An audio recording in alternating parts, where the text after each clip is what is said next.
നമസ്കാരം. സോഡിയാക് മീഡിയയിലേക്ക് എല്ലാ പ്രേക്ഷകർക്കും സ്വാഗതം. 2026 മെയ് മാസത്തെ പുണർദ നക്ഷത്രക്കാരുടെ നക്ഷത്രഫലമൊന്ന് പരിശോധിച്ച് നോക്കാം. പുണർദ നക്ഷത്രക്കാരെ സംബന്ധിച്ചിടത്തോളം കഴിഞ്ഞ മാസത്തെ അപേക്ഷിച്ച് അനുകൂലമായ കുറേ ഗുണഫലങ്ങൾ അനുഭവിക്കാനായിട്ട് യോഗമുണ്ട്. കാരണം ഗുരുശുക്ര യോഗമാണ് ലഗ്നത്തിൽ കാണുന്നത്.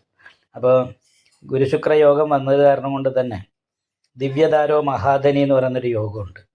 അതായത് ധനാഭിവൃദ്ധി ഉണ്ടാകുക, നല്ല ഭാര്യാഗുണം അനുഭവിക്കാൻ സാധിക്കുക മുതലായിട്ടുള്ള കാര്യങ്ങൾക്ക് യോഗമാണ്. പക്ഷെ വ്യാഴം ചാരവശാൽ ജന്മത്തിൽ നിൽക്കുമ്പോൾ ജന്മരാമവനേ ദുഃഖം എന്ന് പറയുന്നൊരു യോഗമുണ്ട്. അപ്പോൾ വ്യാഴപ്പഴമുള്ളത് കാരണം കൊണ്ട് വിഷ്ണു ക്ഷേത്രത്തിൽ നെയ്വിളക്ക്, ഭാഗ്യസുക്താർച്ചന മുതലായിട്ടുള്ള വഴിപാടുകളൊക്കെ ചെയ്തിട്ട് നന്നായിട്ട് പ്രാർത്ഥിക്കേണ്ടതാണ്. എന്നാലും അനുകൂലമായ ഗുണഫലങ്ങൾക്ക് യോഗമുണ്ട്. കർമ്മ അധിപതി സാന്നിധ്യം ചെയ്ത് നിൽക്കുന്നേരം തൊഴിലുണ്ടാകും. കർമ്മസ്ഥാനത്ത് ഭാഗ്യാധിപതിയാണ്.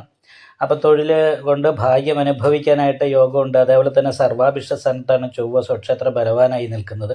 ചെയ്യുന്ന പ്രവൃത്തിക്ക് തക്കതായിരിക്കുന്ന ലാഭം കിട്ടാനായിട്ട് യോഗമുണ്ട്. നിപുണായോഗം ഉള്ളത് കാരണം നന്നായിട്ട് സംസാരിക്കാനും സംസാരം കൊണ്ട് നേട്ടങ്ങൾ ഉണ്ടാക്കാനും സാധിക്കുന്ന ഒരു മാസം കൂടിയാണ്. പക്ഷേ ഭാതൃകദേശ ശൗര്യം എന്ന് പറയുന്നൊരു യോഗമുണ്ട്. സഹായിക്കേണ്ടവരുടെ പെരുമാറ്റം നമുക്ക് അപ്രിയമായിട്ട് തോന്നാൻ സാധ്യതയുണ്ട്. അപ്പോൾ സഹോദര സ്ഥാനത്തുള്ള വ്യക്തികൾ, സഹായികൾ, ഇവരുമായിട്ട് ബന്ധപ്പെട്ട് ചെറിയ അഭിപ്രായ വ്യത്യാസങ്ങൾ ഉണ്ടാകുക, ചില സംസാരങ്ങളുടെ പരസ്പരം ചേർച്ചക്കുറവ് കാരണം കൊണ്ട് അകന്നു പോകാൻ ഇടവരിക, ഇങ്ങനെയൊക്കെയുള്ള വിഷയങ്ങൾക്ക് യോഗം ഉണ്ടാകുന്നത് കാരണം കൊണ്ട് സഹായികളോടും സഹോദര സ്ഥാനത്തുള്ളവരോടൊക്കെ സംസാരിക്കുമ്പോൾ വളരെ ശ്രദ്ധിക്കണം. അതുപോലെ തന്നെ കഴുത്ത് വേദന, കാലിൻ്റെ അര മുതൽ മുട്ട് വരെയുള്ള ഭാഗത്ത് ഞരമ്പ് സംബന്ധമായിട്ടുള്ള രോഗത്തിന് യോഗം കാണുന്നുണ്ട്.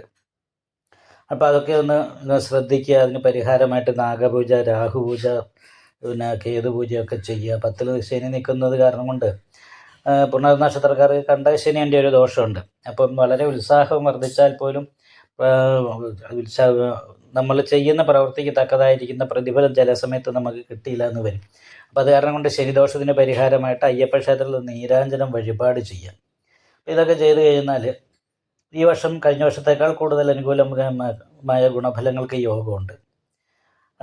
അതുപോലെ തന്നെ ദാമ്പത്യ സംബന്ധമായിട്ട് വളരെ അനുകൂലമായിരിക്കുന്ന ഗുണഫലങ്ങൾക്ക് യോഗമുള്ള സമയമാണ്. ഭാര്യ കുടുംബത്തിൽ നിന്നും ഉള്ള സഹായങ്ങളൊക്കെ കിട്ടാനായിട്ട് യോഗമുണ്ട്. പക്ഷേ സുഹൃത്ത് സ്ഥാനത്തുള്ള വ്യക്തികളൊക്കെ ചില സമയത്ത് അകന്നു പോകാൻ ഇടവരാൻ സാധ്യതയുണ്ട്. അപ്പം നമുക്ക് ഏറ്റവും ഇഷ്ടപ്പെടുന്ന സുഹൃത്തുക്കളോടൊക്കെ സംസാരിക്കുന്ന സമയത്ത് അവർക്ക് അപ്രിയമായിട്ടുള്ള രീതി ഉണ്ടാകാതിരിക്കാനായിട്ട് ശ്രദ്ധിക്കണം. തൊഴിൽ അന്വേഷിക്കുന്നവർക്ക് തൊഴിലിൻ്റെ കാര്യത്തിൽ വളരെ അനുകൂലമാണ്. നല്ല തൊഴിൽ കിട്ടാനായിട്ട് യോഗമുണ്ട്. പക്ഷേ പുണർദ നക്ഷത്രത്തിൻ്റെ അവസാനത്തെ 15 നാഴികയിൽ ജനിച്ചവർക്ക് 12-ാം വ്യാഴം ആയത് കാരണം കയ്യിലേക്ക് വരുന്ന ഭാഗ്യം കൂടി നഷ്ടപ്പെട്ടു പോകാൻ. അതുകൊണ്ട് വിഷ്ണു ക്ഷേത്രം നെയ്വിളക്ക്, ഭാഗ്യസുക്താർച്ചന, നീരാഞ്ജനം വഴിപാട് ശനീശ്വരന് ചെയ്യുക. നന്നായിട്ട് പ്രാർത്ഥിക്കുക.